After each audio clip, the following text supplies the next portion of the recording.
We recently incorporated auto air guns into our HAAS CNC mills. Let me show you those auto air guns, how it changed our processes, and what we gained from them. Certain tool paths and cutting tools lend themselves to higher feeds and speeds and longer tool life when cutting material dry.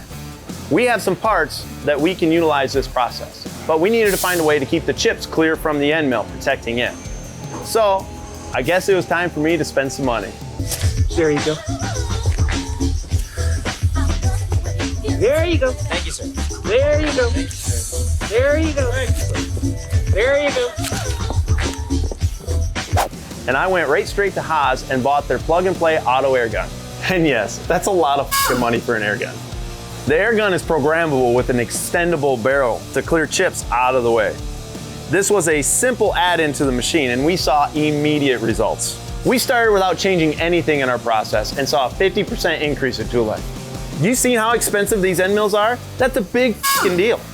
Now that chips are staying out of the way, it's time to see how much faster we can push our milling passes. That's gonna be in part 2. Subscribe and check out our other quick tips.